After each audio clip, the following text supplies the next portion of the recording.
2018년 제2회 기출보건문제 해설을 시작하겠습니다.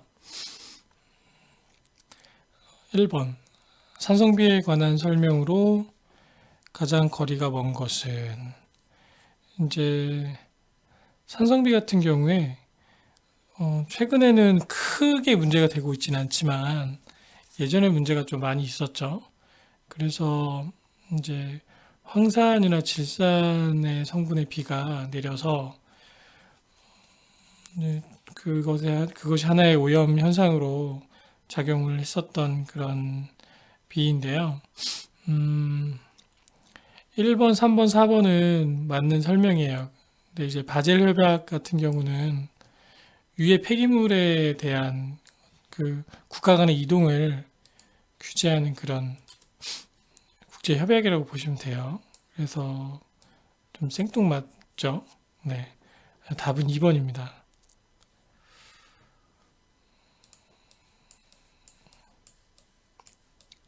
2번 유해가스 처리 방법. 황산화물을 처리하는 방법이 여러 가지가 있는데 예를 들어 금속 산화물을 이용해서 처리를 한다거나 흡착하거나 또는 석회로 세정해서 제거를 한다거나 하는 방법이 있는데 이 선택적 촉매 환원법은 황산화물이 아니라 질산화물을 처리하는 방법이에요. 예. 황산화물을 우리가 보통 썩스라고 하고 질산화물을 넋이라고 하죠. 그래서 얘는 이제 2차 오염물질화 되면서 얘가 이제 황화물하고 결합해서 궁극적으로 런던형 스모그 그 주 물질이고 넋은 LA형 스모그의 주 물질이라고 보시면 돼요. 그래서 얘는 물과 결합하면 황산이 되겠죠. 얘는 물과 결합하면 이제 질산이 되겠죠. 네. 그래서 각각의 대상 물질에 따라서 처리하는 방법이 좀 다른데 선택적 촉매 환원법은 이제 넋을 처리하는데 주로 사용되는 방법이라고 보시면 돼요. 그래서 이제 기본 조건이 온도를 이제 400도씨 이하로 유지를 하면서 이제 질소산화물을 이제 환원시킵니다. 물과 질소가스로 환원을 시켜서 요거는 뭐 원래 대기 중에 많이 있는 거니까 그리고 물도 많잖아요. 그래서 이렇게 무해화해서 환원시키는 방법이 선택적 촉매 환원법입니다. 그래서 답은 요게 질소 처리하는 방법이기 때문에 옳지 않다라고 보시면 돼요.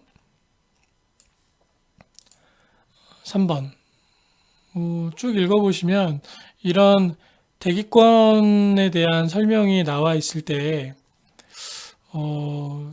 대륙권 아니면 성층권 말고는 잘 안 나오거든요. 가끔 이제 10권이 나오기도 하는데 네. 각 권역의 특징 하나씩만 확실하게 암기하고 계시면 문제가 없어요. 오존층은 한 군데밖에 없습니다. 어디냐면 성층권이죠. 네. 물론 오존층이 대륙권에 있다라고 우기면 네.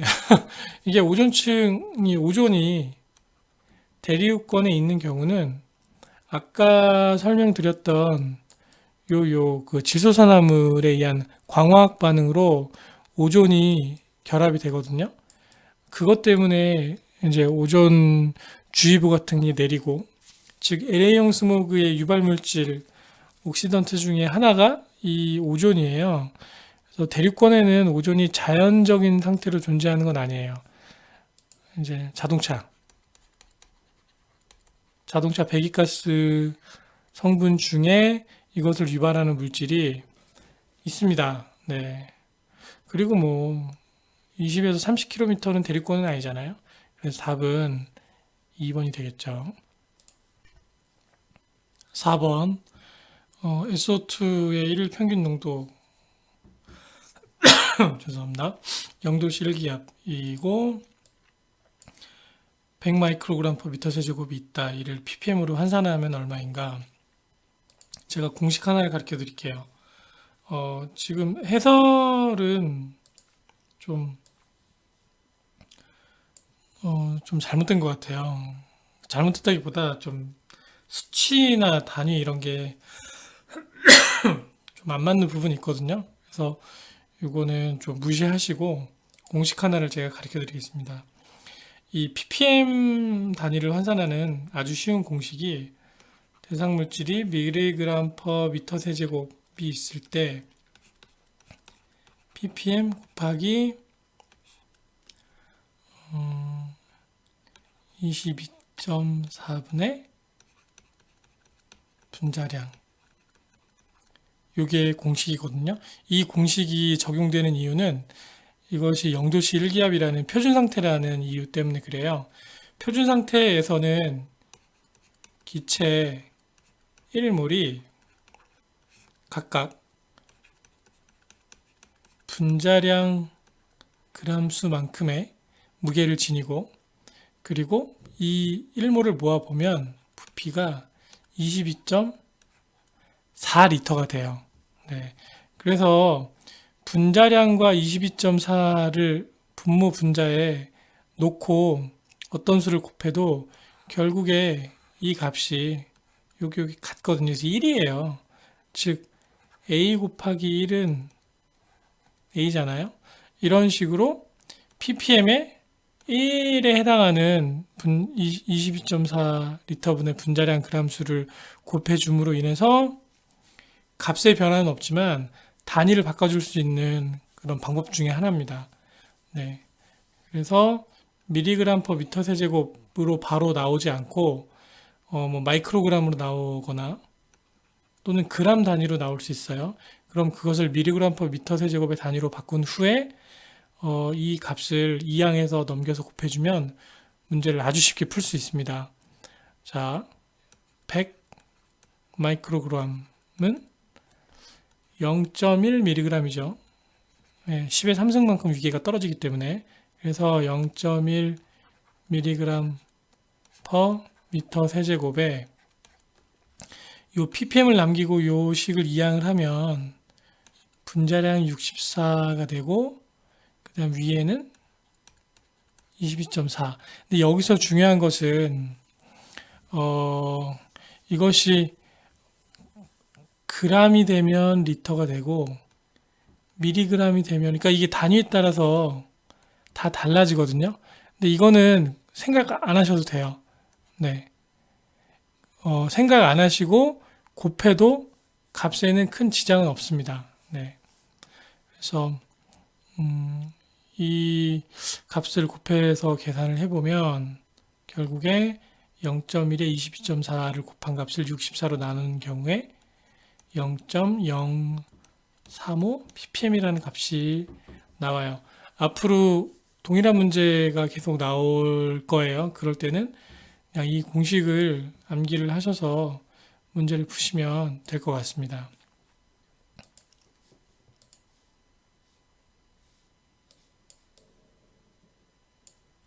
5번 온실 6대 온실가스 있죠. 네, 이거를 암기를 해주세요.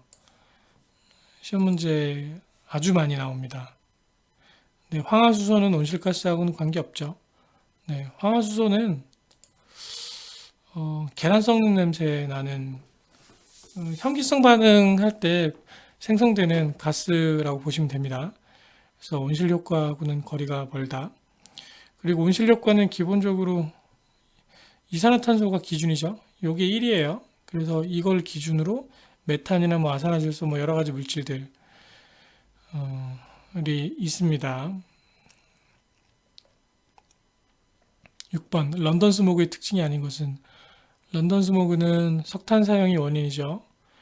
복사역전의 형태를 지니고 있습니다. 그리고 습도는 높아요.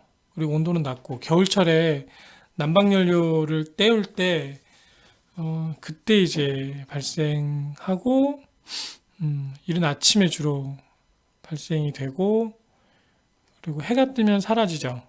네. 그래서 답은 3번이 좀 반대 설명입니다. 7번. 성층권은 네. 오존층이 존재하죠. 오로라 관측되는 거는 열권이고요.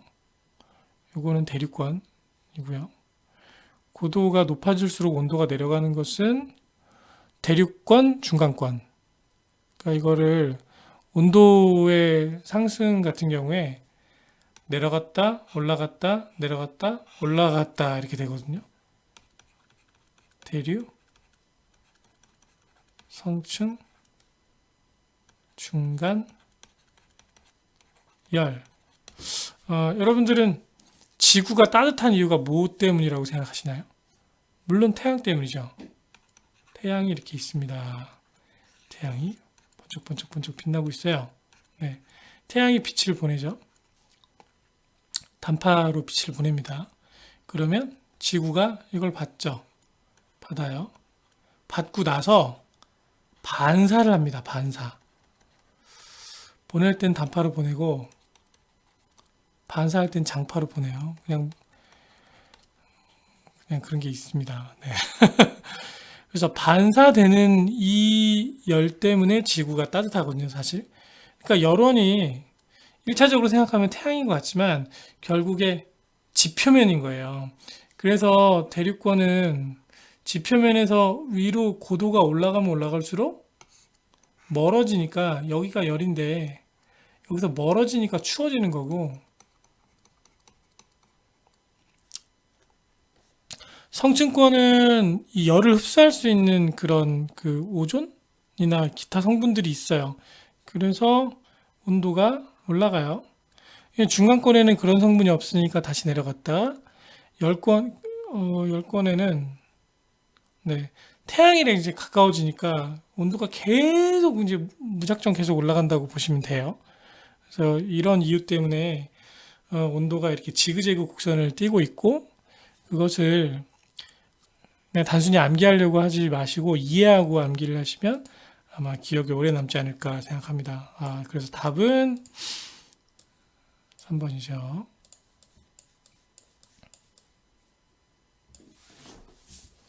8번 스톡스 법칙. 스톡스 법칙은 입자의 침전 속도에 대한 설명이죠. 그래서 이제 이게 참 굉장히 많이 나올 텐데 그냥 암기를 다 하세요. 그래서 VS는 18 미분의 D의 제곱 곱하기 로 S 마이너스 로 곱하기 중력가 속도 다 이렇게 그냥 암기를 하시고 요거는 뭐 유체의 점도, 요거는 입자의 직경, 이거는 대상 물질의 밀도, 요거는 물의 밀도, 요건 중력 가속도. 그래서 그냥 암기를 하시기를 추천을 드립니다. 워낙 많이 나오기 때문에. 네. 그래서 입자의 침전 속도에 뭐가 비례하고 어떤 것이 영향을 많이 주느냐를 이 식을 통해서 분석을 할 수가 있잖아요. 그래서 분모는 커지면 이 값이 작아지니까 요건 반비례겠죠. 반비례. 그래서 물의 점도에 반비례 하고요. 그리고 뭐 위에 건 다 비례죠. 네, 중력가 속도에 비례하고 입자와 물의 밀도 차에 비례하고 문제는 3번이죠. 네. 입자의 지름의 제곱에 반비례가 아니라 비례한다. 그래서 답은 3번입니다. 9번 후드의 일반적인 흡인 요령. 후드는 한마디로 그 연기를 빨아들이는 그런 장치라고 보시면 됩니다. 후드가 여기저기서 많이 사용되는데 실험용으로도 사용이 되고 또는 오염물질을 제거하기 위한 그런 용도로도 사용이 됩니다. 근데 후드는 일반적으로 그 개구 면적, 즉 이제 제거하고자 하는 대상 오염 기체 물질, 기체상 물질이 있을 때 얘를 이제 흡인, 빨아들이는 그런 개구 면적을 어, 네. 예를 들어 진공청소기가 있어요. 진공청소기 네.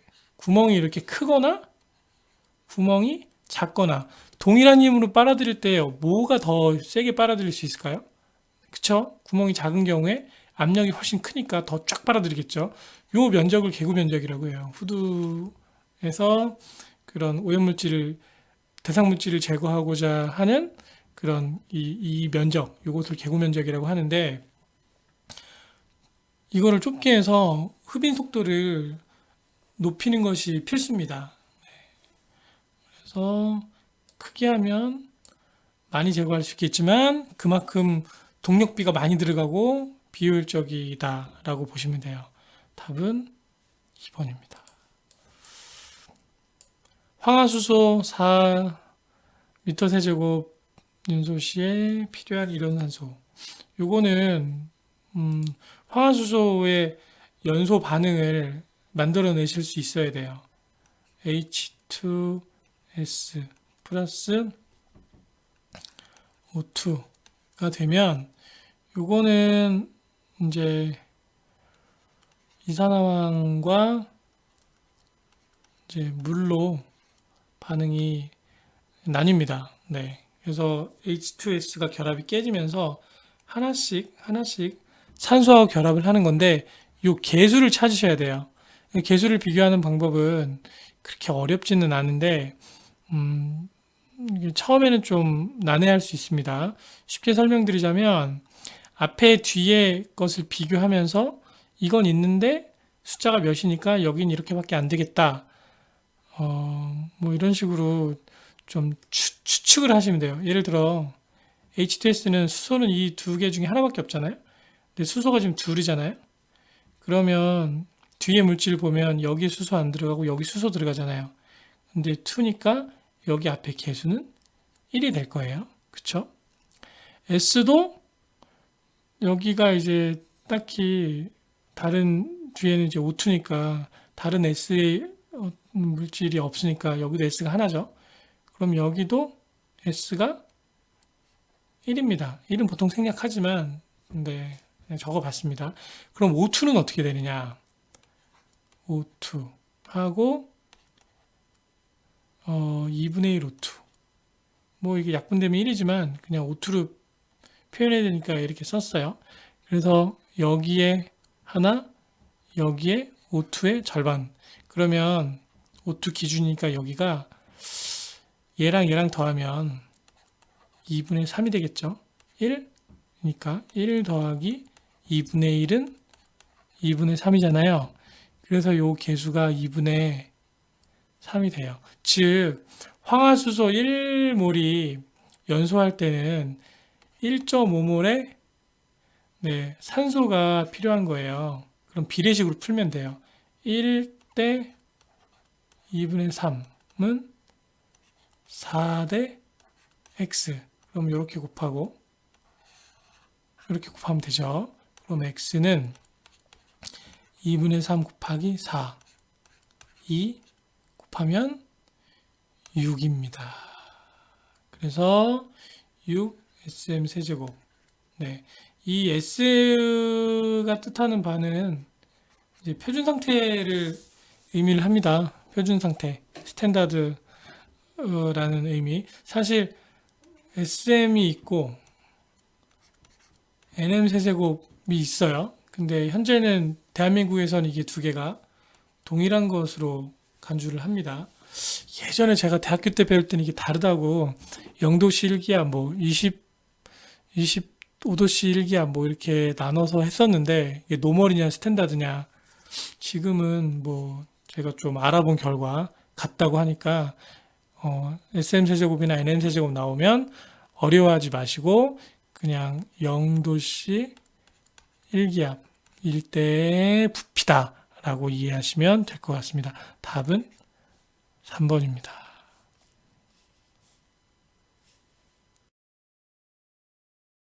자, 11번 보시겠습니다. 대기 조건, 고도가 높아질수록 원래는 기온이 떨어져야 되죠.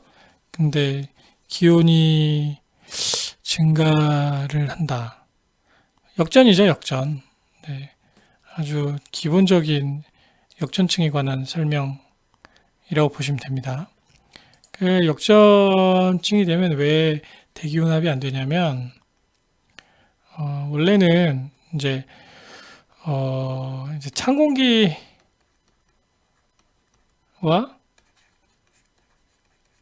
더운 공기가 이렇게 위치를 해야 돼요.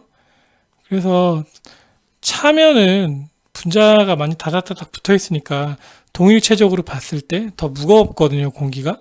그 무거우니까 떨어지고, 더운 공기는 뭐 가벼워서 위로 올라가려고 하는 건 아닌데 이 찬 공기보다 가벼우니까 상대적으로 위로 올라가게 되죠. 그래서 공기의 순환이 이런 식으로 이루어집니다. 여기에 이제 이 전향력까지 더해져서 코리올리의 힘이라고 하죠. 바람이 부는 원리가 그거예요. 전향력은 이제 지구가 자전을 하잖아요. 그 자전을 하는 힘 때문에 원래 찬 공기와 더운 공기가 수직으로만 혼합이 돼야 되는데 이 전향력의 힘 때문에 여기에 수평적인 힘이 가해져서 바람이 그렇게 해서 이렇게 부는 현상을 나타내게 되는 겁니다. 쉽게 말씀드려서. 네. 그런데 어떤 조건이 되면 밑에 찬 공기가 있고 위에 더운 공기가 있어요. 네. 그러면 이게 안 섞이죠. 여기가 지표면 찬 공기가 위로 올라가지 않잖아요. 더운 공기는 밑으로 내려오지도 않고 얘는 그냥 가만히 있는 거예요. 얘는 가만히 있는데 이게 이동이 없으니까 네, 공기의 수직적인 흐름이 일어나지 않고 그래서 이런 상태를 우리가 역전 상태라고 칭합니다. 답은 그 역전 상태에 대한 개념인 3번입니다.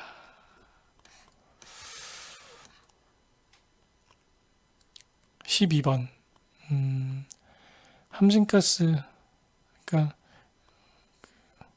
대상가스죠. 대상가스를 방해판에 충돌시켜서 얘는 이 관성력 집진 장치의 기본적인 구조가 함진가스를 이렇게 불어서 직진을 시킵니다. 근데 벽이 있어요. 그래서 땅 부딪히면 입자가 투투투투투 바닥으로 떨어지죠. 네, 그 원리예요.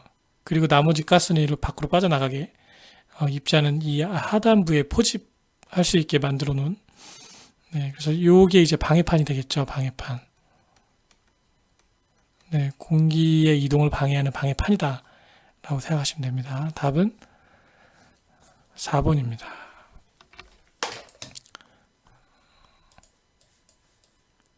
13번. 배기가스의 입구 처리 속도가 증가.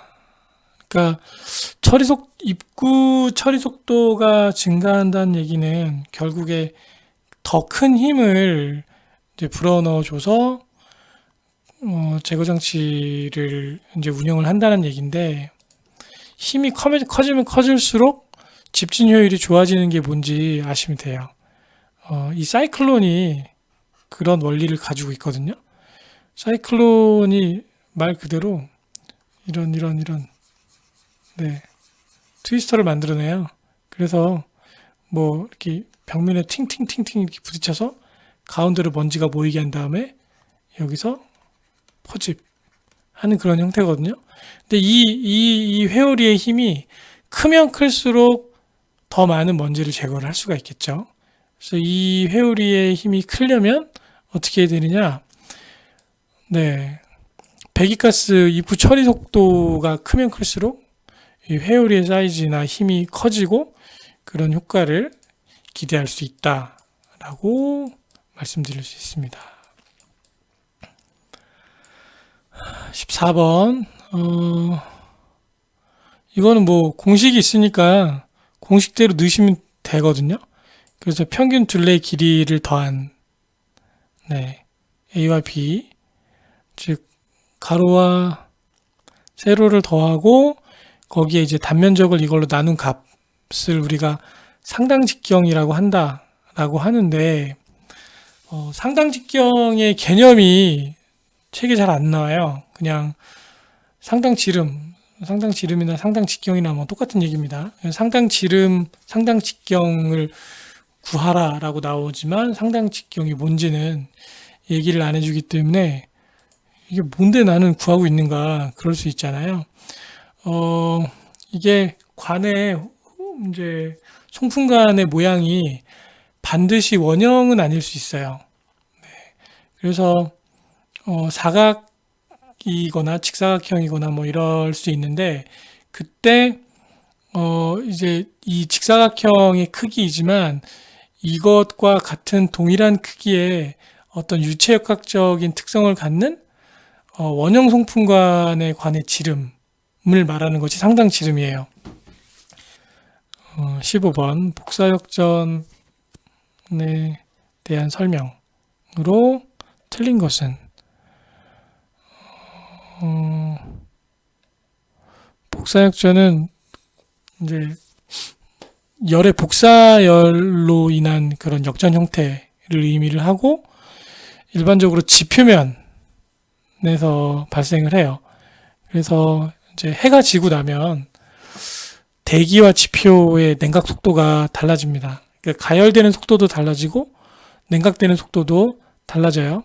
그래서 지표가 훨씬 빨리 식죠. 공기보다.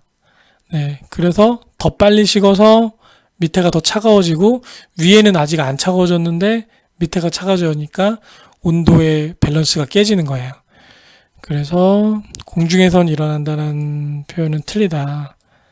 나머지는 뭐 맞죠. 이거는 해 뜨면 자연스럽게 사라지겠죠.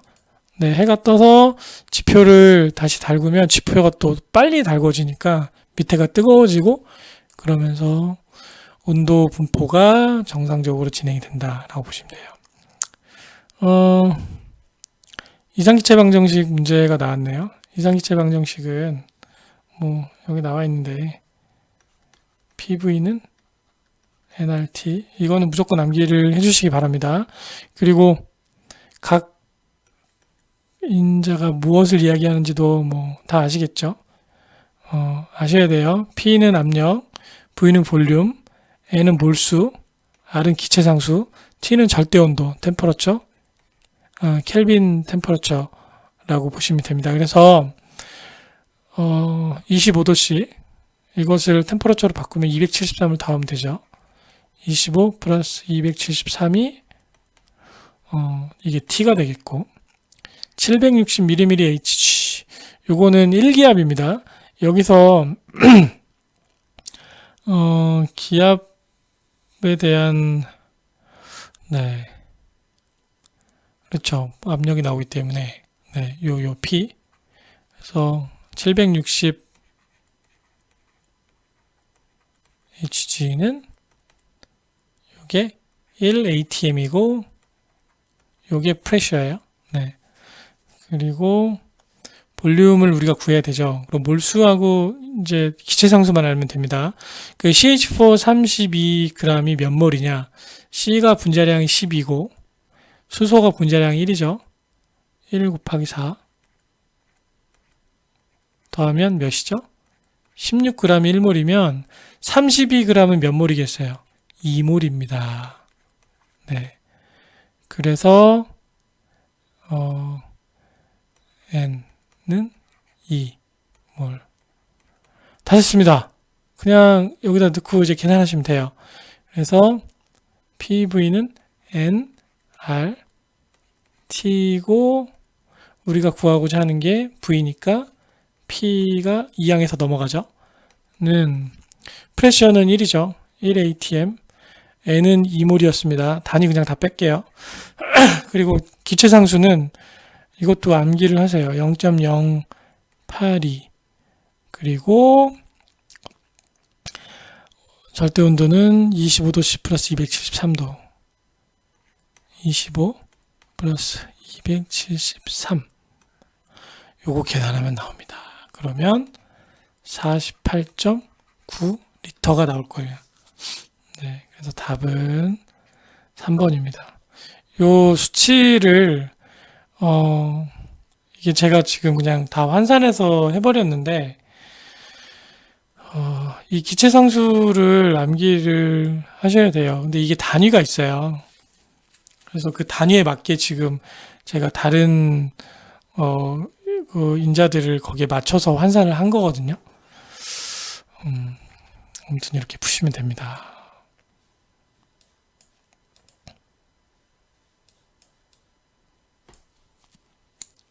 17번 활성 슬러지 공법.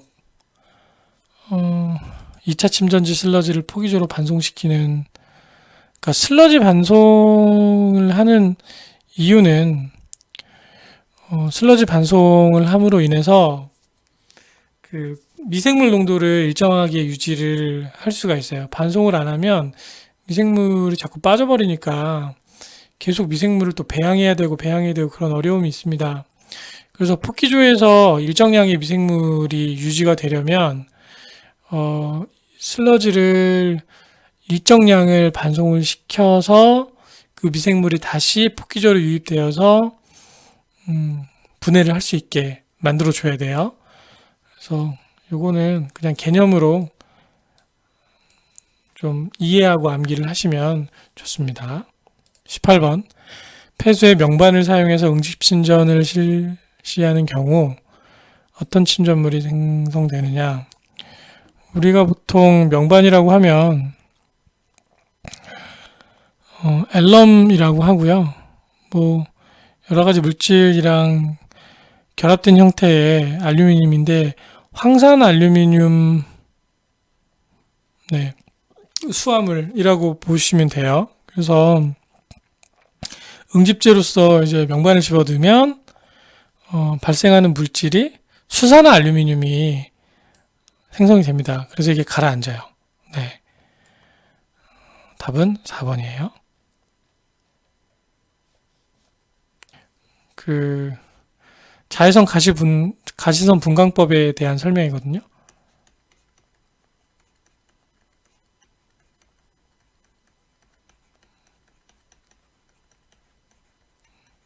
그러니까 분광법이 뭐냐면 빛을 이용해서 물질을 정량 또는 정성 분석하는 방법이라고 보시면 돼요.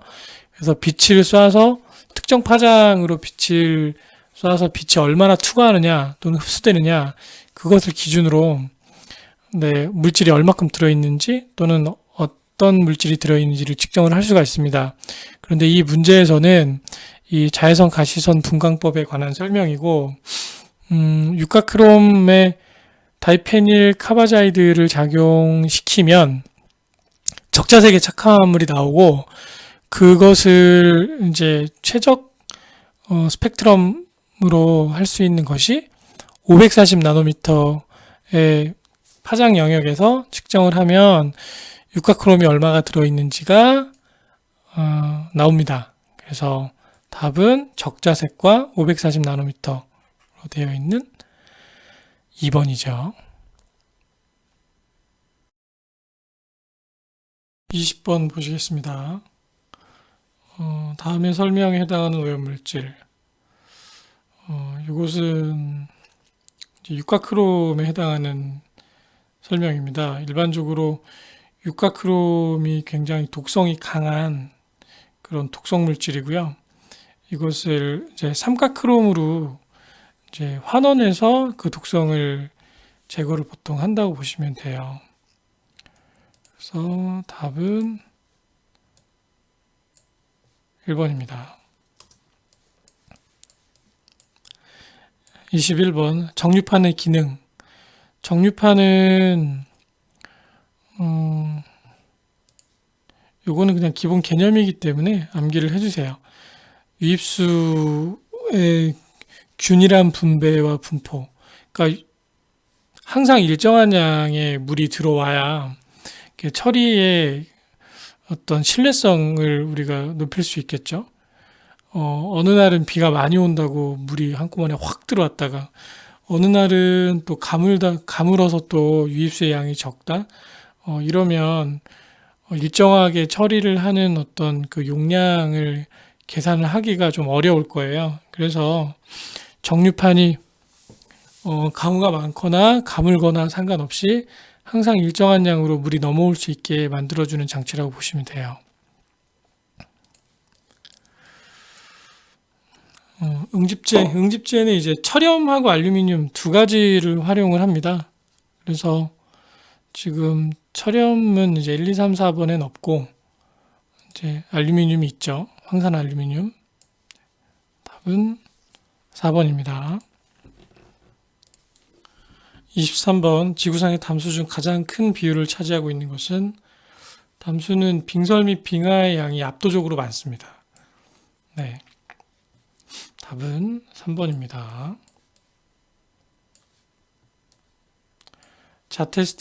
자테스트는 응집제의 양이나 또는 교반 속도 이런 것들을 이제 결정하는 그 모의 실험이에요. 그래서 자테스트를 통해서 어떤 동일한 조건 하에 응집 효과를 최적으로 내기 위해서는 RPM을 몇으로 해야 되는지, 그러니까 회전 속도, 교반 속도를 몇으로 해야 되는지, 또는 응집제의 양을 얼마만큼을 투입을 해야 되는지를 정하는 실험이라고 보시면 돼요. 그래서 이 실험을 통해서 이제 중성 영역의 pH 범위에서 500ml의 폐수에 0.2% 황산알루미늄 수화물 용액 20ml를 넣었을 경우에 가장 효과가 좋았다. 그러면 이걸 스케일 업을 하면 되는 거예요. 그러니까 즉 500ml 들어갔을 때 20ml를 넣는데 100m 세제곱으로 이 500ml를 스케일 업을 하면 이제 얼마만큼 필요하느냐 그거를 계산을 하시면 돼요. 그래서 우선 밑에 거 보시면서 그냥 설명을 드릴게요. 0.2%잖아요.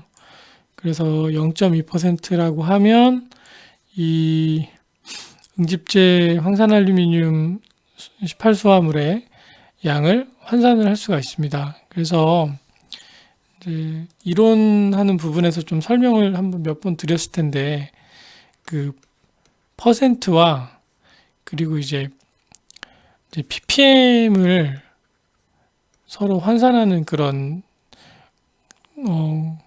공식 방법에 대해서 좀 몇 번 말씀을 드렸을 거예요. 그래서 결론만 말씀드리자면 1%를 그냥 1000 ppm으로 환산을 하시면 무리가 없습니다. 그리고 ppm은 사실 무단이지만 이제 mg per 리터로 우리가 바꿔서 활용을 할 수가 있죠. 그래서 0.2%라고 하면 이 값이 2000mg per 리터가 되는 거예요. 그래서 2000mg per 리터 곱하기 0.5리터 분의 이제 20ml. 20ml도 이제 리터로 바꾸면 0.02리터가 되겠죠. 그 값을 곱해 보니까 80mg, 죄송합니다. 80mg per 리터라는 값이 나오고 이것을 이제 그램 퍼 미터 세제곱으로 단위를 스케일업을 하면 이제 여기도 1000을 곱하고 요 미리그램에도 1000을 곱하고 리터에도 1000을 곱한 거죠. 네. 그러면 80g 퍼 미터 세제곱이 나와요. 그러면 이 80g 퍼 미터 세제곱에 이제 유량을 곱하면 하루에 얼마만큼의 무게의 응집제 투여량이 필요한지가 스케일업이 돼서 나오겠죠. 그래서 하루에 8kg씩 응집제를 집어넣으면 된다라는 계산이 됩니다. 답은 1번이에요. 다음 중 환원에 해당하지 않은 것은 산화와 환원의 기본 개념은 필히 숙지를 하시기 바랍니다. 산화라고 하면 기준물질이 무엇이냐에 따라서 이제 네 가지로 우리가 구별을 해서 암기를 하셔야 되는데요. 네. 산소를 기준으로 할 때 산소를 얻었을 때를 우리를 산화라고 합니다. 예를 들면 요게 결합되면 뭐가 되죠? 물이죠. H2O. 개수를 맞춰볼게요. 여기가 두 개니까 여기는 하나니까 앞에 2가 붙겠죠. 2O2. 네. 대신 여기가 이제 4개니까 여기는 2가 돼야 개수가 맞습니다.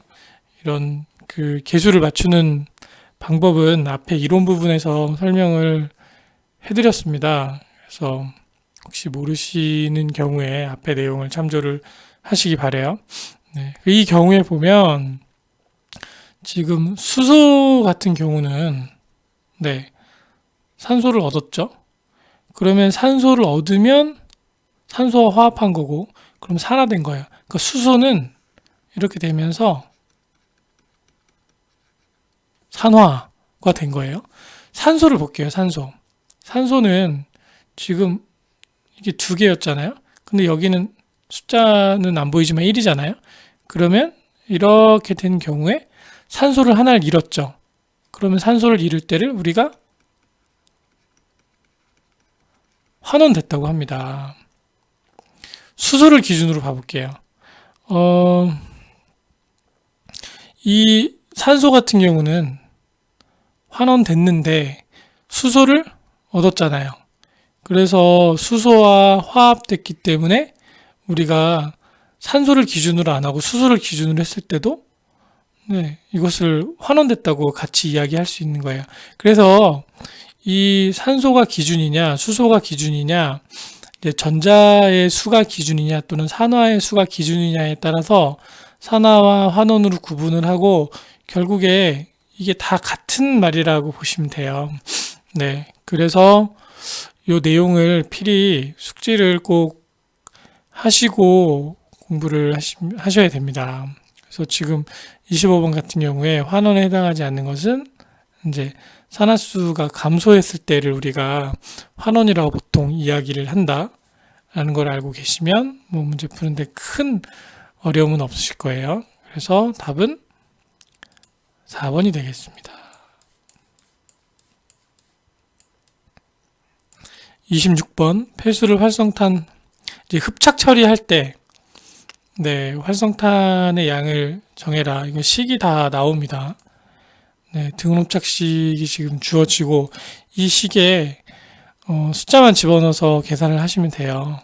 그런데 X 같은 양이 이제 농도의 차이라고 보시면 됩니다. 그래서 이제 농도의 차이가 50에서 10으로 바뀌죠. 그래서 X가 50 마이너스 10 분의 이제 M 값이 우리가 계산하고자 하는 계산값이고 활성탄의 양이니까 요게 지금 K가 0.5 곱하기 C가 유출 농도를 의미를 합니다. 유출 농도가 지금 이제 50에서 10으로 유출이 되죠. 그래서 10으로 유출이 되는데 지금 N 값도 나와요. N이 1이에요. 그럼 1분의 1 하면 그냥 1이죠. 그래서 50-10분의 M는 0.5 곱하기 10. 이거 계산하시면 돼요. 그래서 M을 이항하고 요거를 이렇게 하면 40을 5로 나눈 값이 M이 되겠죠. 그럼 8입니다. 답은 3번. 문제가 되게 복잡해 보이지만 아주 간단한 문제다. 단, 요 X값이 의미하는 바를 좀 숙지를 반드시 해주시고, 이제 50에서 10으로 될 때 50이 유입, 10이 유출이다. 요렇게 두 가지만 숙지하시면 어렵지 않습니다. 27번. 그 사상성 미생물이, 그러니까 실 모양으로 생긴 미생물이거든요. 얘네들이 많이 이제 있으면 그 사상성 미생물에 이제 침전해야 하는 그런 솔리드성 물질들이, 그러니까 슬러지들이 들러붙어서 둥둥 떠요. 그러면 침전성이 떨어지기 때문에 처리가 잘 안 되겠죠. 그런 현상을 우리가 벌킹이라고 합니다. 벌킹. 그러니까 벌킹이 일어나는 이유는 진짜 엄청나게 많은데 그 중에 가장 대표적인 이유가 이 사상성 미생물의 이상 번식, 과도한 번식으로 인해서 침전성이 떨어졌을 때 발생한다. 라고 설명드릴 수 있겠습니다. 답은 1번이에요. 28번. 용종공기 부상법에서 공기와 고용물 간의 비를 나타낸 것을 무엇이라고 하느냐. 이건 뭐 그냥 개념이니까 이제 에어 솔리드의 비라고 답은 1번인데요. 이 용종공기 부상법이 뭔지 설명을 드리자면 우선은 이제 폐수에 공기를 집어넣은 다음에 강한 압력을 가해서 그 공기를, 그러니까 에어를 물속에 녹여요. 그러면 이제 그 기압 수준을 일반 대기압 수준으로 다시 되돌렸을 때 기포가 뽀글뽀글 발생하거든요. 그때 그 기포에 부유물질을 부착시켜서 표면으로 띄우게 하는 부상분리법 같은 형식이라고 보시면 돼요. 근데 이때 공기와 고용물 간의 비가 상당히 중요하고 그 비율을 우리가 A, 에어, S, 솔리드 B라고 한다. 답은 1번입니다. 29번. pH에 관한 설명. 1, 2, 3번은 다 맞고요. 4번이 이 전극은 이제 유리전극, 비교전극으로 검출부가 되어 있고, 이제 그 검출된 수치를 지시하는 지시부로 되어 있습니다. 그래서 4번이 영 틀린 얘기죠. 전혀 맞지 않는 얘기이기 때문에 답은 4번입니다. 30번. BOD 값이 200 ppm mg/L, 폐수가 1500m 세제곱퍼데이. FMB를 기준으로 이것을 계산을 하실 수 있어야 해요. 우선 FMB는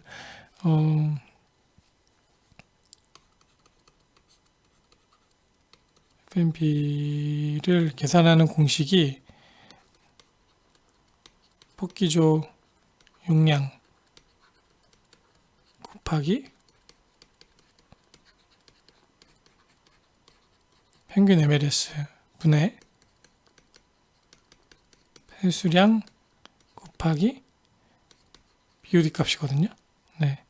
근데 지금 우리가 FMB가 나와 있죠. 이렇게 나와 있습니다.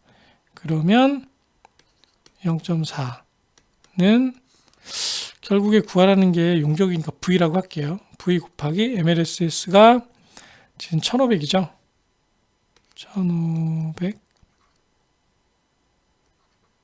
mg/L 분의 그 다음에 이제 폐수량이 1500 미터 세제곱/데이 곱하기 평균 BOD가 200mg/L. 단위를 하나로 통일하지 않은 이유는 요 밑에랑 이 위에 단위가 그냥 이렇게 두 개가 약분이 돼요. 그래서 바로 계산해서 나올 수 있습니다. 그러면 0.4, 1500, 200, 그리고 1500 이렇게 약분되고, 그러면 결국에 V분의 200은 0.4. 그럼 얘랑 바꾸면 되겠죠. 그래서 V 계산하면 V 값이 500m 세제곱 용적이 딱 나옵니다. 그래서 답은 4번입니다. 1몰의 황산 10ml, 1몰의 NaOH 중화할 때 pH, 결국에 이제 이 중화 적정 공식을 묻는 문제예요. 근데 이런 문제는 대부분 그 물질의 양이 몰 농도로 나올 거예요. 그럼 이걸 노르말 농도로 바꿔줘야 됩니다. 그래서 몰 농도를 어떻게 노르말 농도로 환산을 하느냐, 그것이 이제 우선 해결이 되어야 이 문제를 풀 수 있겠죠. 그래서 중화촉정 공식이 NV는 N-V-이니까 요 황산의 노르말 농도와 부피, 그 다음에 수산화 나트륨의 노르말 농도와 부피를 계산을 해서 인자가 하나, 둘, 뭐 세 개가 나오면 V-만 구하면 되는 거예요. 굉장히 쉬운데 이제 노르말 농도와 몰 농도를 어떻게 환산하는지를 모르면 전혀 풀 수가 없죠. 그렇게 되면 아주 어려운 문제가 되는 겁니다. 일반적으로 몰 농도가 나오면 그것을 노르말 농도로 환산할 때 기준이 되는 것이 이것이 이제 수소 또는 염, OH 그 기준으로 이제 몇 대 몇으로 반응을 하느냐 그 물질이 그것으로 환산을 하시면 돼요. 얘는 분해가 되면 수소가 2개가 나올 거 아니에요? 그럼 이런 물질은 우리를 이가라고 해요. NaOH는 분해가 되면 OH-하나가 나오잖아요. 얘는 1가라고 해요. 네. 그러니까 수소가 이제 그 산성 물질의 이제 몇 가인지를 계산하는 기준 물질이라고 하면 이제 OH 그것이 알카리성 물질의 어떤 그 몇 가인지를 계산을 하는 기준 물질이라고 보시면 됩니다. 그래서 얘가 2가이기 때문에 1몰에 그 몇 가인지를 곱한 값이 노르말 농도가 돼요. 그럼 얘는 2노르말 농도가 됩니다. 즉 얘는 1몰이 있어도 수소가 2개가 나오기 때문에 실제로 2노르말 농도에 해당하는 그런 값으로 반응을 할 수 있는 거예요. 대신에 얘는 1몰이 있지만 1가이기 때문에 똑같이 1노르말이 나오는 겁니다. 그래서 물질에 따라서 몰 농도와 노르말 농도가 이렇게 같을 수도 있고 다를 수도 있어요. 그것의 기준은 산성 물질은 수소가 몇 개가 나오느냐, 알카리성 물질은 OH가 몇 개가 나오느냐에 따라 바뀐다고 보시면 됩니다. 그래서 2노르말 농도 곱하기 10ml는 1노르말 농도 곱하기 X죠. 그럼 여기가 20이니까 당연히 그냥 20이 되겠죠. 답은 4번입니다. 이렇게 생각하면 뭐 어렵지는 않은데 이 노르말 농도와 몰 농도를 환산하는 방법을 반드시 아셔야 이 문제를 푸실 수 있습니다. 32번 소도시에서 발생하는 하수를 산화제로 처리한다. 이거는 이제 BOD 부하량을 가지고 면적을 어떻게 구하는지 그 공식을 알고 계셔야 푸실 수 있어요. BOD 부하량은 우리가 면적은 이제 헥타르 단위입니다.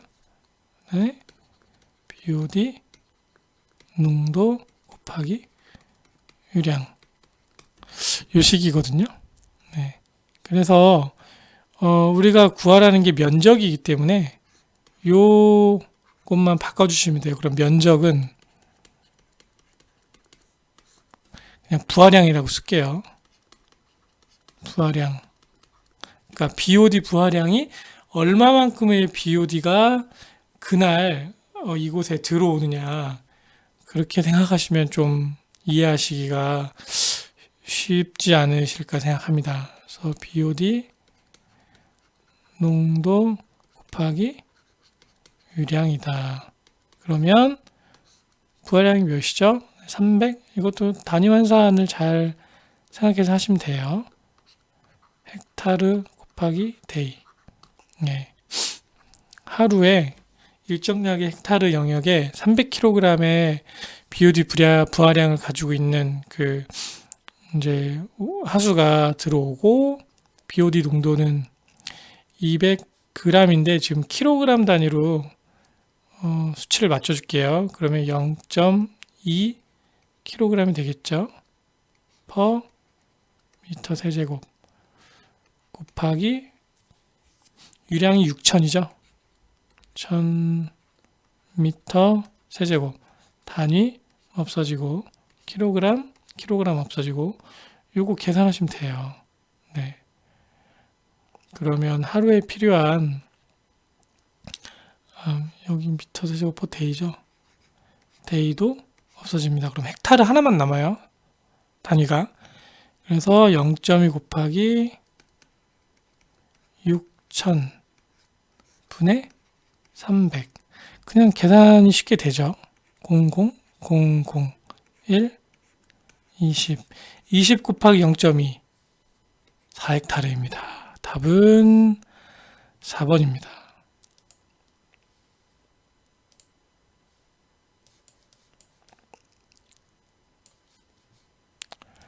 33번.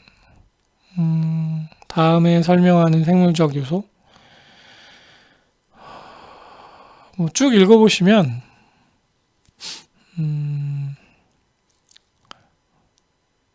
이제 균사체라는 말이 나오거든요. 균사체로 구성된 거는 펀자이, 네, 곰팡이입니다. 네. 그래서 답은 1번이죠. 뭐 다른 건 뭐 공통되는 특징을 가지고 있는 경우도 있고, 네. 답은 곰팡이죠. 34번 부영양화 원인 물질. 가장 거리가 먼 것은 이제 부영양화라고 하면 인과 질소의 과도한 유입으로 인해서 네, 그 영양물질이 많아져서 이제 호수 주로 이제 우리나라는 하천이 부영양화 되는 경우도 많이 있어요. 근데 외국은 그런 경우는 거의 없다고 보시면 돼요. 왜냐하면 농약이나 비료 살포량이 우리나라가 전 세계적으로 굉장히 높습니다. 전 세계적으로 농약과 비료를 가장 많이 살포하는 국가 중에 하나가 일본이고요. 그 다음이 대한민국이라고 보시면 돼요. 일본한테 졌어요. 네. 일본 이겨야 되는데. 아무튼 뭐. 근데 이제 유럽 쪽 가면 호수들도 그렇고 강도 그렇고 초록색이 아니에요. 특히 호소, 그러니까 고여있는 물을 우리가 그 흐르는 물을 이제 하천수라고 하고 고여있는 물을 호소라고 합니다. 호소 안에 뭐 저수지, 호수 이런 게 이렇게 포함이 되는 거예요. 그래서 유럽 같은 경우에는 호소에 고여있는 물이 굉장히 맑아요. 왜냐하면 영양물질이 없는 거예요. 비료나 농약을 많이 안 쓰니까. 근데 이게 이제 뭐, 많이 쓰는 게 좋다, 나쁘다. 물론 안 쓰는 게 제일 좋겠지만, 뭐, 그렇게 판단하기보다는, 이제 우리나라는 땅덩어리가 좁고, 그 좁은 땅덩어리에 이제 농약과 비료를 좀 집중적으로 투하를 하다 보니까 그렇게 된 거고, 외국은 좀 땅이 넓죠. 그래서 전체 농약의 양보다 그 단위 면적당 이제 살포되는 농약의 양이 우리나라가 압도적으로 많다라고 생각하시면 그나마 좀 네, 옳은 설명이 아닐까 생각합니다. 그래서 그 부영양화의 원인 물질, 즉 인과 질소를 이제 측정하는 그러니까 인과 질소에 인해서 부영양화가 어떻게 발생했는지 또는 그게 얼마나 심한지를 좀 평가하는 방법이 얼마나 물이 흐리냐 또는 영양염료 이런 것들이 얼마나 많이 있느냐. 네. 그리고 클로로필레이는 이 영양물질을 먹고서 발생한 그런 식물성 플랑크톤이라고 보시면 돼요. 네. 그래서 이 세 가지는 영양물질의 양이 많다 적다를 측정할 수 있는 평가 방법인데 반해서 경도는 뭐 전혀 상관이 없죠. 네, 그래서 답은 1번입니다.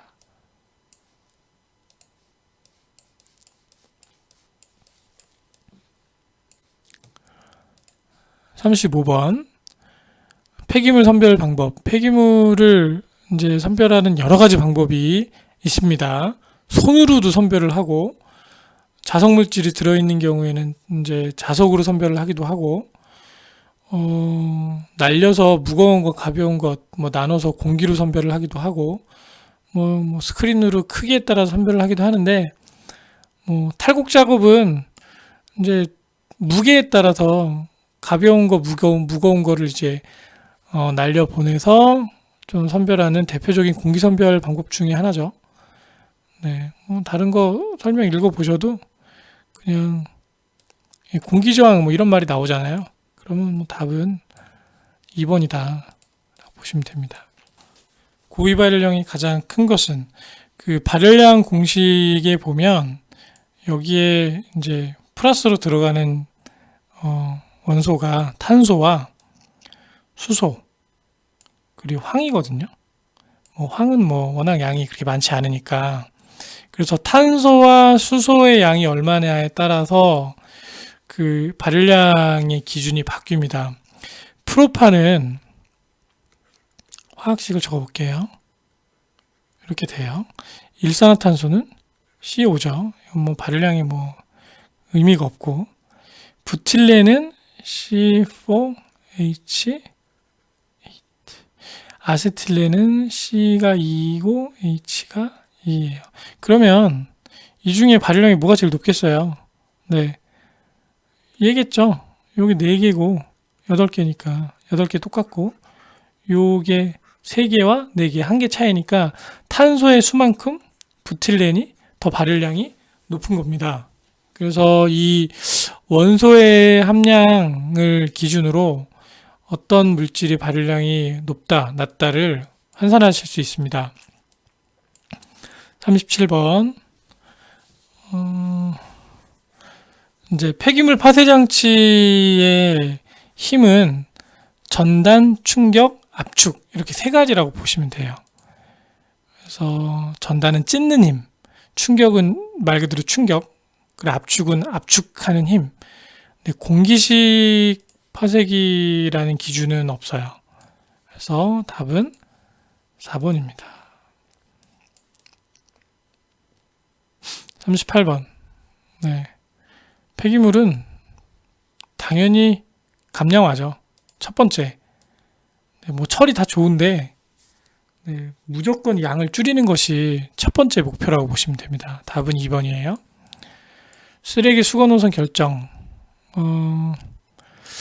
이제 수거 노선을 정하는 기본 원칙들이 있는데 뭐 시계 방향으로 수거를 한다.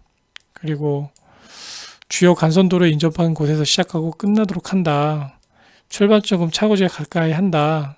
그리고 쓰레기가 많이 배출되는 것을 우선적으로 수거를 한다. 라는 게 원칙입니다. 그래서 1번이 안 맞죠? 답은 1번입니다.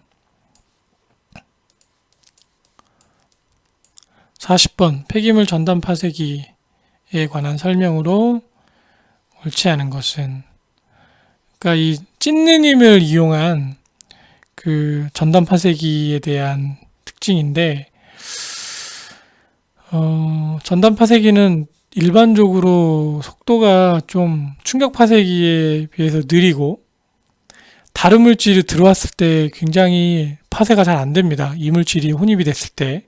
그래서 요 내용이 틀린 거예요. 다른 건 다 맞습니다. 네. 그래서 이제 찢는 힘을 이용한 파쇄기 같은 경우에 찢을 수 없는 물질이 들어오면 좀 파쇄하기가 쉽지가 않죠. 하지만 파쇄를 일정하게 할 수 있고 크기를 맞출 수 있다는 그런 장점이 있다라고 보시면 돼요. 답은 2번입니다.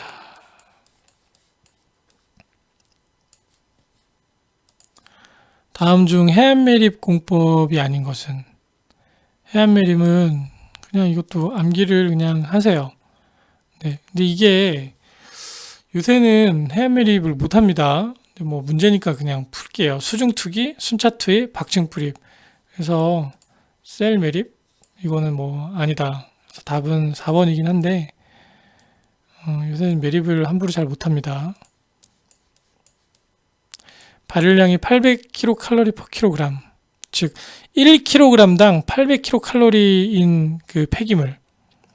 이것을 전체 부피가 볼륨이 125m 세제곱 민 소각로에서 원대에 8시간씩 연소했다. 열 발생률이 이렇게 나왔다. 그럼 하루에 소각한 폐기물의 양을 계산을 해라. 그래서 그냥 계산하는 식을 구하시려면 자 밑에 보면서 그냥 하겠습니다. 자, 폐기물의 양 우선 폐기물의 양은 발열량 분의 연소실의 열 발생률 곱하기 용적. 근데 연소실의 열 발생률, 즉 그 연소실에서 열이 얼마큼 발생하느냐를 계산을 한 후에 그것을 용적으로 곱해서 전체 발열량의 비율로 나눈 값이 폐기물 양이라고 보시면 돼요. 그래서 여기 보면 지금 발열량이 8,000이죠.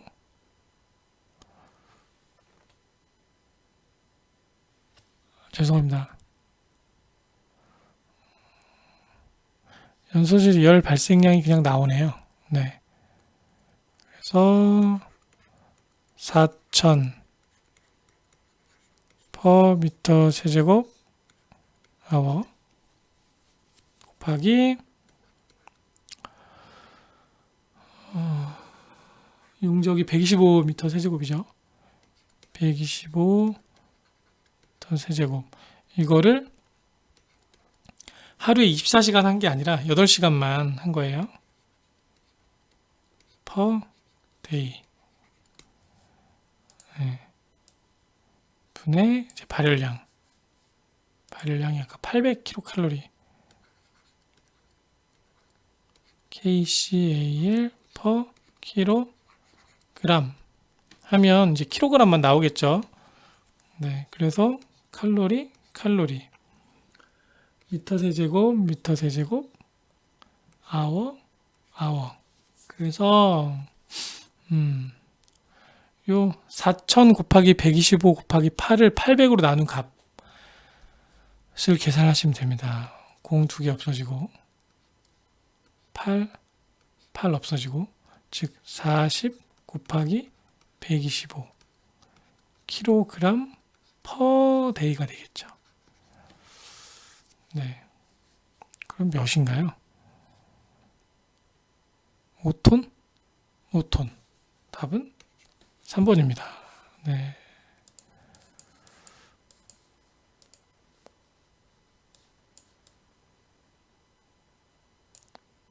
(43번) 폐기물의 매립 처분 시설 무엇이냐? 악취, 쓰레기의 비산, 쓰레기가 날리는 것을 방지하기 위해서 결국에 덮개죠, 덮개. 위에 뭘 덮어서 이렇게 한다. 차수시설은 여기서 이제 발생하는 그런 물을, 즉 이제 침출수를 어떻게 처리를 하는지에 대한 시설이고, 저류 구조물이나 우수 집배수 시설, 빗물이 빠지는 것을 어떻게 처리를 하느냐, 이런 거하고는 전혀 관계가 없는 얘기고요. 덮개에 대한 설명입니다. 답은 2번입니다. 폐기물 분석, 시료 축소화 방법. 폐기물을 다 이제 수거를 해오면 시료를 축소할 수 있는 세 가지 방법이 있어요. 그래서 구획법, 교사법, 원추사분법 이 세 가지로 시료를 축소를 합니다. 그래서 그 시료를 축소화를 해서 분석을 하는 거죠. 이 폐기물의 성상이 뭔지, 어떤 물질이 포함이 되어 있는지. 그래서 전체 시료를, 그러니까 폐기물을 가지고 와서 일정 포션만큼 가지고 와서 분석을 하기 위한, 그러니까 전체를 다 분석을 해서 성상을 나눌 수는 없잖아요. 이 안에 플라스틱이 몇인지, 뭐 음식물 쓰레기가 몇인지, 뭐 종이 쓰레기가 몇인지 알 수가 없잖아요. 그래서 쉽게 말씀드리자면 폐기물이 이만큼 있으면 뭐 여기 일정 부분만큼 떼어가지고 하나로 모아서 요만큼씩, 네, 여기 네 덩어리가 되겠죠? 네. 그래서 이거의 성상이 이렇게 몇 퍼센트 나오면, 아, 이게 전체 쓰레기의 그 성상별 퍼센트가 어떻게 되겠다. 뭐 이런 식으로 그 폐기물을 분석하기 위한 그런 방법이라고 보시면 돼요. 시료의 축소화 방법이. 그것이 바로 구획법, 교호사법, 원추사분법 이렇게 세 가지가 있습니다. 그래서 시험 문제 생각보다 많이 나오는 문제입니다. 암기를 해주세요. 함수율 25%. 함수율은 이제 수분이 포함된 포션이죠. 그래서 물이 25%인 쓰레기를 건조시켜서 함수율 12%로 만들었다. 그건 톤당 얼마만큼의 수분을 증발시켜야 되느냐? 시험 문제에 굉장히 많이 나옵니다. 그래서 기본적인 공식, 함수율 100 마이너스 건조존 함수율은 폐기물의 2 100 마이너스 건조 후 함수율 이렇게 구하시면 돼요. 네, 그래서 초기 쓰레기 양이 킬로그램으로 할게요. 네, 1000kg 100 마이너스 25가 W2 100 마이너스 12. 그럼 여기가 75고요. 여기는 88이죠. 계산기로 두드리세요. W2 놔두고 이거를 넘기십니다. 그러면 1000 곱하기 75를 12, 88 맞죠? 네. 88로 나눈 값. 요 값이 852.27kg이 나와요. 즉, 쓰레기가 수분을 증발시킨 후가 852.27kg이 나오는 거예요. 그래서 실제적으로 증발시켜야 하는 수분의 양은 초기의 쓰레기의 양에서 건조 후 폐기물 양 요걸 빼주면 되죠. 네, 그러면 요만큼이 수분이 날아가야 된다라는 계산이 나올 겁니다. 그럼 148kg을 건조시키면 네, 함수율을 맞춰서 할 수 있다 라고 보시면 됩니다. 여기가 끝인가? 아, 여기 있나요? 네, 네, 죄송합니다. 46번 듀론 공식. 이제 듀론 공식이 발열량을 구하는 일반적인 공식이고요. 네, 그 듀론 공식은 불편하시겠지만 암기를 해두시면 많은 도움이 됩니다. 아까 발열량 문제 한번 나왔었는데, 네, 이 공식으로 넣어서 계산을 하는 거예요. 그래서 이거는 뭐 듀론 공식을 활용해서 하는 것은 이제 원소 분석을 통해서 한다. 발열량을 그렇게 이해하시면 좋을 것 같아요. 답은 1번입니다. 네, 공정시험법상 반고상 폐기물이라고 하면 고용물의 함량이 5% 이상, 15% 미만. 그러니까 이런 문제가 생각보다 한 번씩 나와요. 네, 그 진공 상태를 의미하는 것, 그런 것도 나오고, 또 용기에 대한 기준도 나옵니다. 그래서 이런 것들을 불편하시겠지만 암기를 해두셔야 문제를 맞추실 수 있습니다. 답은 3번이에요. 폐기물 처리 공정, 최종 처리. 마지막은 뭐 매립이죠, 매립. 매립과 소각인데 매립 아니면 소각. 땅 많으면 매립하고 땅이 없으면 소각으로 가야죠. 우리나라는 땅이 별로 없잖아요. 근데 이제 매립을 많이 해요. 이게 미국식이에요. 미국은 사실 쓰레기 분리수거도 잘 안 해요. 걔는 뭐 굳이 할 필요가 없다. 인구수에 비해 땅덩어리 너무 넓으니까 그냥 버려놔도 햇빛에서 자연분해가 잘 됩니다. 근데 우리나라는 뭐 그렇진 않은데 미국을 따라 해서 매립을 현재 하고 있는데 일본처럼 소각을 하는 비율을 좀 높여야 되거든요. 사실 그쪽으로 현재 좀 많이 가고는 있지만 기술적으로는 일본 기술이 많이 좋아요. 좋기는. 그래서 뭐 답은 뭐 3번인데 뭐 이런 게 있다. 49번. 이건 그냥 기본 개념이니까 암기를 해주세요. 압축 매립 공법에 대한 방법입니다. 매립할 때 아무래도 압축을 하면 이제 단위 최적이 줄어드니까 그 부지 소유가 좀 줄어들겠죠. 그래서 땅의 부지가 많으면 상관없는데 땅의 부지가 그렇게 넓지 않을 때 쓰레기를 최대한 압축시켜서 효율적으로 매립하기 위한 방법이다라고 이해하시면 됩니다. 답은 4번이에요. 퇴비화의 최적 조건. 여기 지금 나와 있는데 이것도 암기를 해주세요. 그래서 퇴비화가 되려면 우선은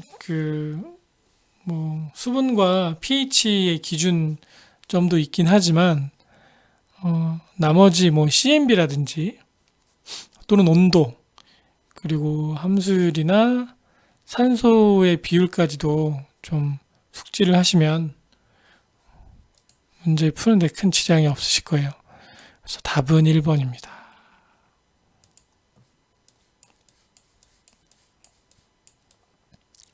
네, 습식산화. 이건 그냥 진머만 그냥 이렇게 외우세요. 습식산화는 진머만 말고는 없어요. 이 사람이 개발한 공법인데, 네. 그러니까 원래 산화시키려면 고온 고압 상태를 해야 되는데 압력을 많이 높이면 온도를 그렇게 높이지 않아도 이게 분해가 잘 됩니다.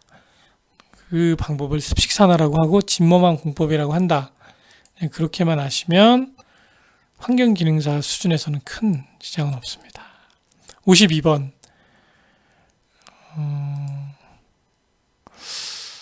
수집이죠, 수집. 네. 그러니까 폐기물을 수거하는데 돈이 제일 많이 드는 거예요. 이게 결국에 인건비인데, 인건비, 교통비, 뭐. 네. 그래서 분리수거를 잘 하고, 처리하고, 뭐, 수집하고 다 이런 프로세스 중에 돈이 가장 많이 들어가는 단계는 바로 수거다, 수거.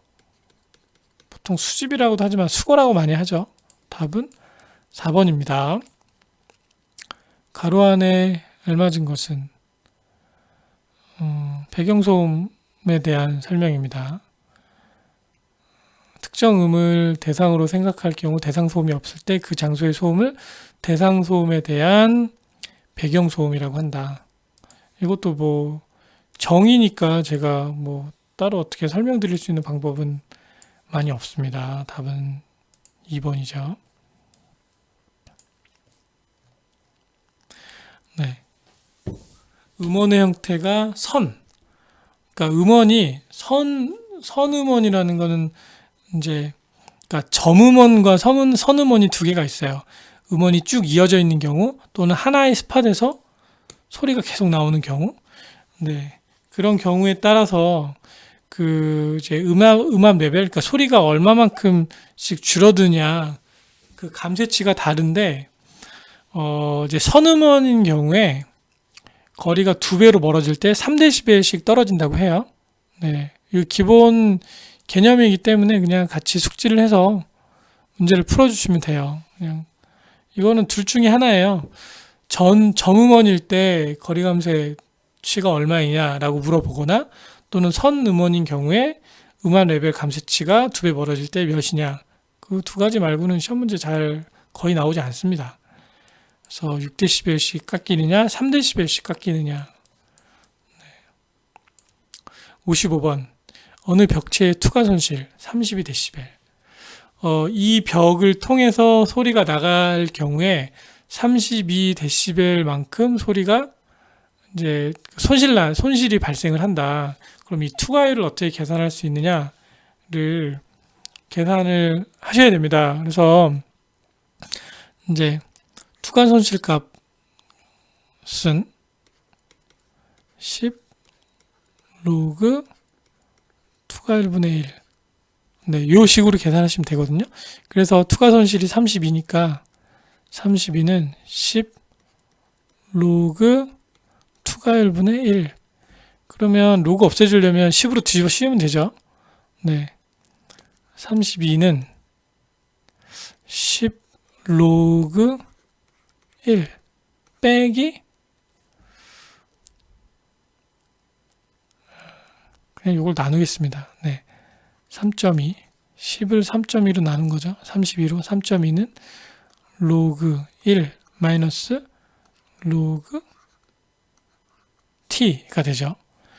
요거를 아셔야 돼요. 1분의 네, 요게 로그 1 마이너스 로그 네, 투과율이다. 그래서 나누는 건 빼기가 되고 곱하기는 더하기가 됩니다.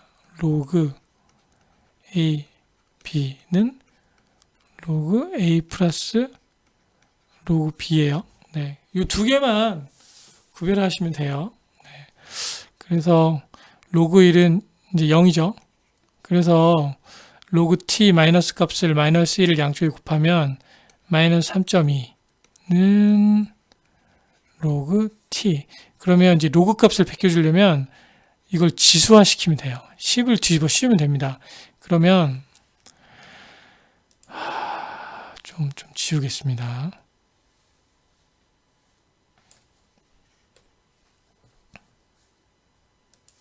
네. 10에 마이너스 3.2가 결국에 투과율이 된다는 거죠. 근데 이렇게 안 나옵니다. 이렇게 안 나오고 10의 4승 단위로 나오거든요. 그러면 10의 4승 단위로 나오면 이걸 왜 이렇게 꼭 하는지 모르겠어요. 저는 10의 마이너스 4승 곱하기 10의 A 요게 10의 마이너스 3.2가 되면 되거든요. 그러면 마이너스 4와 플러스 A가 마이너스 3.2가 되려면 A 값은 0.8일 거예요. 그럼 10에 0.8를 계산기로 두드리시면 이게 6.3이 나옵니다. 즉 6.3 곱하기 10의 마이너스 4승값 요게 답이 되는 거예요. 그러니까 이거를 그냥 10의 마이너스 3.2라고 계산해도 되는데 왜 이걸 수학적으로 한번 꼬아서 이 수학적인 거를 바꿔서 계산할 수 있는지를 묻는지 잘 모르겠어요. 이게 투과율을 그냥 계산하려고 하는 의도라면 굳이 여기를 이렇게 해줄 필요가 있나?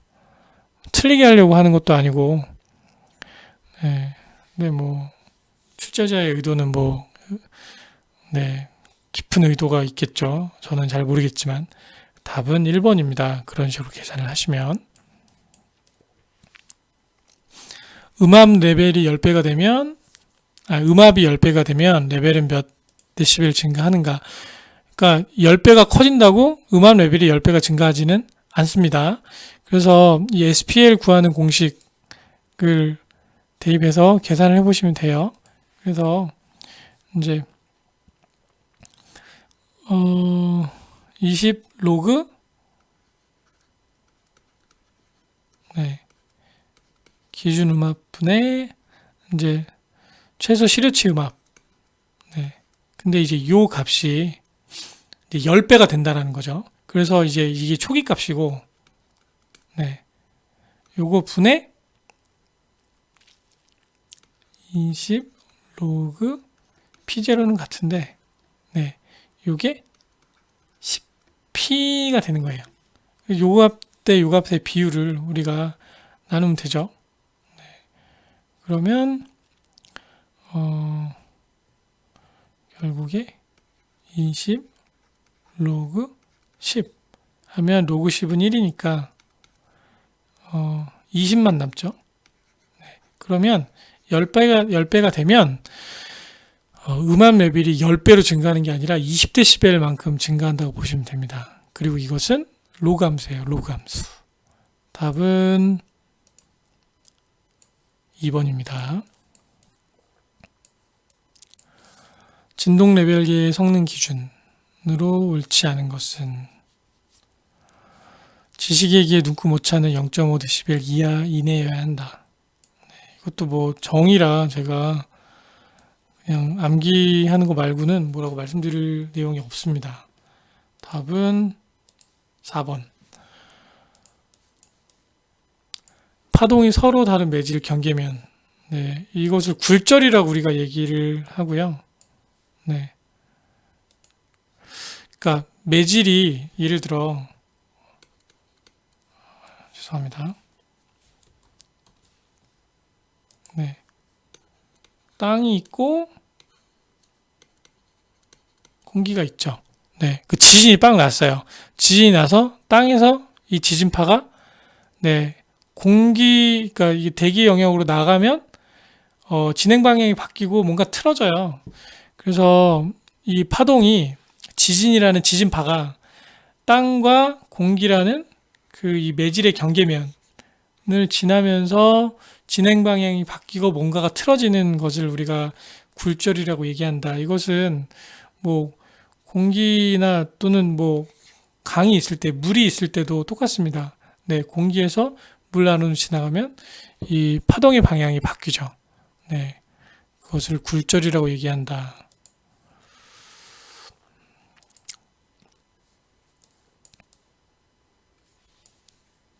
(60번) 종파에 해당하는 것은 이것은 이제 매질의 진동 방향과 파동의 진행 방향이 이제 평행하냐 아니면 수직이냐 그거에 따라서 종파와 횡파로 우리가 구별을 합니다. 그래서 종파는 그 소리파나 지진파, 피파 이런 것들을 우리가 종파라고 이야기를 합니다. 그래서 이제 음파가 소리파이기 때문에 나머지는 다 이제 횡파예요. 네, 광파나 수면파나 지진파의 S파. 그래서 음파만이 종파에 해당한다. 답은 2번입니다. 자, 여기까지 하시겠습니다. 감사합니다.